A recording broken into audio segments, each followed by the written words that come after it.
उसने आंखों ही आंखों में रंजन की तारीफ की और कहा, ये सही कह रहा है, और वैसे भी रंजन उन्हें पहले ही बता चुका था कि मैं कौन हूं। मुझ में और अरबाज में जमीन आसमान का अंतर है। वो आदमी जरूर इस बात का ध्यान रखेगा और फिर ये फैसला लेगा कि उसे किसके साथ जाना चाहिए। डॉन अभी भी सेटिस्फाइड नहीं था। उसने फिर से पूछा, और अगर फिर भी उसने फोन नहीं किया तो? अभिनव ने उसके सवाल के जवाब में कहा, तो फिर हम जाएंगे हमारे दूसरे प्लान पर, जिसका नाम है प्लान बी। ये वही प्लान था जिसके बारे में अभिनव उस आदमी को अपना फोन नंबर देने से पहले ही सोच चुका था। अभिनव भले ही अरबाज के एक आदमी को अपना फोन नंबर देकर उसे वहां जासूस बनाने की सोच रहा था, लेकिन डॉन अभी भी उसके इस प्लान से संतुष्ट नहीं दिखाई दे रहा था। हालांकि जब अभिनव ने अपने प्लान बी के बारे में बताया तो डॉन की आंखें हैरानी में बड़ी हो गई। Plan B? बॉस, इस प्लान में क्या होने वाला है? अभिनव ने कहा, अभी बताने का वक्त नहीं है, ऑलरेडी काफी रात हो चुकी है। कल रात को देवेन के साथ मीटिंग है, इसलिए टाइम पर पहुंच जाना। जी बॉस, डॉन ने हल्का सा झुककर कहा। अभिनव ने फिर पास ही खड़े रंजन की ओर देखा और बोला, और तुम्हें अभी मेरे लिए एक और काम करना पड़ेगा। अभी के अभी अकरम के पास जाओ और आज जो कुछ भी हुआ उसे सब इन्फॉर्म कर दो। अभिनव के ऑर्डर पर रंजन ने भी झुककर हामी भरी और फिर डॉन और रंजन पलटकर अपनी गाड़ी की ओर जाने लगे। उनको जाता देख ही अभिनव भी अपनी गाड़ी में वापस बैठ गया।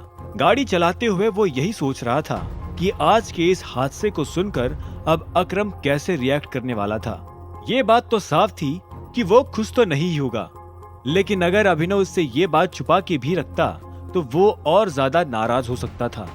अभिनव को अब ये भी महसूस हुआ कि अपनी कंपनी में घुसे हुए जासूस को उसे समय रहते ढूंढ निकालना चाहिए था। वो सारे सीनियर मेंबर्स के साथ मीटिंग करके पूछना चाहता था कि उस जासूस की तलाशी कहां तक पहुंची थी। उस जासूस को ढूंढने में जितनी देरी होगी, अभिनव को भी तब तक दो जिंदगियां जीकर परेशान होना पड़ेगा। इसीलिए अब वक्त जल्द से जल्द कोई एक्शन लेने का था। कुछ ही देर में अभिनव सिंह परिवार की विला पर पहुंच गया।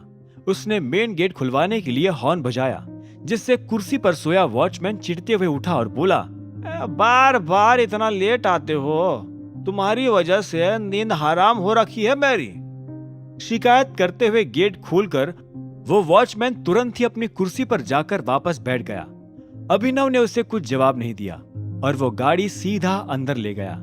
अपने मेंबरशिप कार्ड्स को गाड़ी के लॉक में सुरक्षित रखकर ही वो बाहर आया और फिर घर के अंदर चला गया। जैसा कि उसने सोचा था, घर के सभी लोग ऑलरेडी सो चुके थे। अरबाज के आदमियों से लड़ने के बाद से अभिनव ने पानी भी नहीं पिया था, इसीलिए वो अपनी प्यास बुझाने फ्रिज की ओर चला गया। फ्रिज खोलते ही उसे एक बियर की कैन दिखी, जो उसने उठा ली और इसी वक्त उसे पीछे से एक गुर्राती हुई आवाज भी सुनाई दी। तो बुरी तरह से खत्म होने वाला है और इस बात की गारंटी मैं देता हूँ। अपने हाथ में बियर लिए अभिनव जैसा ही पलटा तो उसे अपने सामने सनी खड़ा दिखा। सनी के सिर पर बैंडेज लगी थी और चेहरे पर टांके। उसे देखकर साफ साफ पता चल रहा था कि डॉन अपने शिकार को आसानी से नहीं छोड़ता था। हालांकि अभिनव को उसका ये हाल देखकर अपने दिल में तसल्ली भी हो रही थी। जब से उसने सनी का उस रात का राज सुना था, तब से वो यही चाहता था कि इस आदमी के शरीर पर जख्म कभी खत्म ही ना हो। गारंटी तो दे रहा है, पर किस चीज की? तू अब क्या ही कर लेगा? जितनी औकात थी उस दिन दिखाई दी तूने सारी। अभिनव के ताने पर सनी हंसने लगा। तूने अभी असली औकात देखी ही कहा है। करीब आकर सनी ने तुरंत ही अभिनव के हाथ से बियर की कैन छीन ली। यह है मेरी औकात।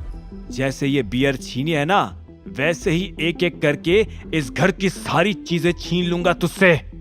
अच्छा? अभिनव ने फीकी मुस्कान के साथ कहा। पहले घर में खुद के दम पर कोई चीज खरीद कर तो ले आ, फिर अपना मुंह खोलना। सनी ने अभिनव को रूखी नजर से देखा और फिर बियर की कैन खोलकर एक सिप लेकर कहा, मैं इस घर में तब तक रहने वाला हूँ जब तक पूरा रिकवर नहीं हो जाता, इसीलिए मेरा कहना मान के चल, जिंदा बच जाएगा। कहानी जानने के लिए देखें अगला एपिसोड सिर्फ पॉकेट एफएम के यूट्यूब चैनल पर।